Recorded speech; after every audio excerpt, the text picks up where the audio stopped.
1.4 अरब लोगों का देश भारत अपनी सबसे बड़ी बड़ी समस्याओं को आखिर सुलझाता कैसे है? जवाब छिपा है उन आर्किटेक्ट्स में जो पर्दे के पीछे रहकर हमारे देश की नीतियों को शेकिल देते हैं। ये है भारत के आयोग और समितियां। जरा सोचिए, जब चुनौतियां पहाड़ जितनी बड़ी हों, चाहे वो गिरती अर्थव्यवस्था हो, समाज में फैली कोई असमानता हो या फिर शासन की कोई उलझन, इतने बड़े और डाइवर्स देश के लिए सल्यूशन आते कहाँ से हैं? देखिए, इसका जवाब एक बहुत ही मजबूत सिस्टम में छिपा है। भारत अपने नेशनल प्रॉब्लम सॉल्वर्स के एक नेटवर्क पर निर्भर करता है। ये वो खास आयोग यानी आयोग्स और समितियां हैं जो देश के सबसे पेचीदा मुद्दों को समझने और आगे का रास्ता दिखाने के लिए ही बनाई गई हैं। तो चलिए इस व्यवस्था को थोड़ा और करीब से समझते हैं। सबसे पहले बात करते हैं उन स्थायी स्तंभों की जो भारत के शासन की एकदम नींव हैं। ये वो बॉडीज हैं जो पर्दे के पीछे नॉन स्टॉप काम करती रहती हैं। और इन स्तंभों में सबसे पावरफुल हैं संवैधानिक निकाय। इनका जिक्र सीधे हमारे संविधान में है, जो इन्हें सरकारी दखलंदाजी से एक खास तरह की आज़ादी और अधिकार देता है। सच कहें तो ये हमारी व्यवस्था के असली संरक्षक हैं। इस स्लाइड पर एक नज़र डालिए। ये सिर्फ नाम नहीं है, ये हमारे देश की मशीनरी के सबसे ज़रूरी पुर्जे हैं। सोचकर देखिए, अगर वित्त आयोग ना हो तो केंद्र और राज्यों में पैसों को लेकर क्या हाल होगा। अगर चुनाव आयोग ना हो तो हमारे लोकतंत्र की नींव ही हिल जाएगी। यूपीएससी देश के लिए सबसे काबिल अफसर चुनता है और सीएजी यानी कैग हमारे टैक्स के हर एक पैसे पर नजर रखता है। इनके बिना देश का ढांचा ही बिखर सकता है। और हाँ, समय के साथ ये स्तंभ भी बदलते हैं। 2015 में पुराने योजना आयोग की जगह ली नीति आयोग ने। यह सिर्फ एक नाम का बदलाव नहीं था, बल्कि पॉलिसी मेकिंग के पूरे तरीके में एक बहुत बड़ा बदलाव था। अब केंद्र और राज्य मिलकर एक टीम की तरह काम करते हैं, जिसे कोऑपरेटिव फेडरलिज्म कहते हैं। लेकिन तब क्या होता है जब कोई नई अनएक्सपेक्टेड चुनौती सामने आ जाती है? तब सरकार अपनी स्पेशल टास्क फोर्स को बुलाती है।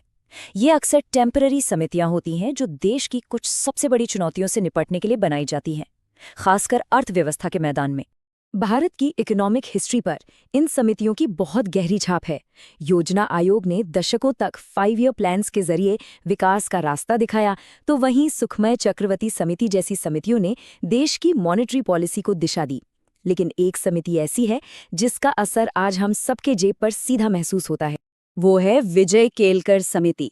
इसे देश के उलझे हुए टैक्स सिस्टम को सुधारने और डामाडोल वित्तीय हालत को पटरी पर लाने का मुश्किल काम दिया गया था।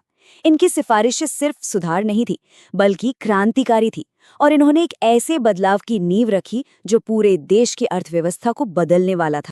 जी हाँ, जीएसटी यानी goods and services tax, Bharat का सबसे बड़ा इनडायरेक्ट टैक्स रिफॉर्म, जिसकी जड़ें केलकर समिति की सिफारिशों में ही हैं। सोचिए, एक समिति, एक विचार और एक देशव्यापी परिवर्तन। पैसों की बात तो हो गई, लेकिन देश सिर्फ अर्थव्यवस्था से तो नहीं चलता है ना। ये टास्क फोर्स सामाजिक और प्रशासनिक मुद्दों से भी निपटते हैं, वो चुनौतियां जो हमारे समाज के ताने बाने पर सीधा असर डालती हैं। भारत जैसे विशाल और विविध देश में सबसे बड़ी चुनौतियों में से एक है केंद्र और राज्यों के बीच पावर का बैलेंस बनाए रखना। ये एक बहुत ही नाजुक रिश्ता है जिसे लगातार संभालने की जरूरत पड़ती है। इसी नाजुक संतुलन को बनाए रखने के लिए समय समय पर एक्सपर्ट आयोग बनाए गए। सरकारिया आयोग और बाद में पुंछी आयोग, इन दोनों ने सेंटर स्टेट रिलेशंस की गहराई से जांच की और ऐसे ठोस सुझाव दिए जिनसे भारत के संघीय ढांचे को मजबूती मिली। अच्छा, अब एक ऐसे आयोग की बात करते हैं जिसका भारतीय समाज पर बहुत ही गहरा और शायद सबसे स्थायी प्रभाव पड़ा। इसे अक्सर सामाजिक न्याय के लिए एक वाटरशेड मोमेंट माना जाता है। ये था मंडल आयोग। इसकी सबसे विवादास्पद लेकिन असरदार सिफारिश थी सरकारी नौकरियों और एजुकेशनल इंस्टीट्यूशंस में अन्य पिछड़ा वर्ग यानी ओबीसी के लिए आरक्षण लागू करना। इस एक सिफारिश ने भारत में सामाजिक और राजनीतिक बहस की दिशा हमेशा के लिए बदल दी। और इन समितियों का दायरा बहुत बड़ा है। शिक्षा में सुधार चाहिए, कोठारी आयोग। सरकारी सिस्टम को सुधारना है, दूसरा प्रशासनिक सुधार आयोग। क्या हमारी न्याय प्रणाली पुरानी हो गई है, मलीमत समिति। महिलाओं की सुरक्षा का सवाल, जेएस वर्मा समिति। हर बड़ी चुनौती के लिए एक एक्सपर्ट समिति। लेकिन क्या होता है जब एक्सपर्ट्स भी एकमत नहीं होते? चलिए एक बहुत ही दिलचस्प मामला देखते हैं। चुनौती थी भारत के सबसे अहम और नाजुक इकोलॉजिकल ट्रेजर्स में से एक, पश्चिमी घाट यानी वेस्टर्न घाट्स को कैसे बचाया जाए। इस पर 2 बड़ी समितियां बनी और दोनों के रास्ते बिल्कुल अलग थे। एक तरफ थी माधव घाटगिल समिति, जिसने बहुत सख्त संरक्षण का सुझाव दिया, लगभग पूरे इलाके को नो गो जोन बनाने जैसा। वहीं दूसरी तरफ थी के कस्तूरी रंगन समिति, जिसने एक बीच का रास्ता सुझाया, जिसमें विकास और पर्यावरण के बीच एक संतुलन बनाने की कोशिश की गई। ये दिखाता है कि एक्सपर्ट एडवाइस का मतलब हमेशा एक ही जवाब नहीं होता, बल्कि अलग-अलग नजरिए भी हो सकते हैं।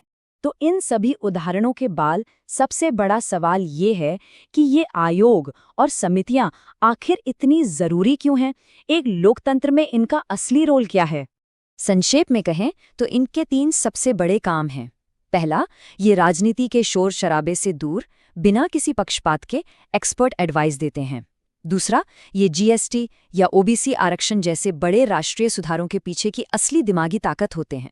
और तीसरा, ये सरकार के कामकाज पर एक जरूरी कंट्रोल रखते हैं, एक तरह से लोकतंत्र के चेक्स एंड बैलेंसेस का काम करते हैं।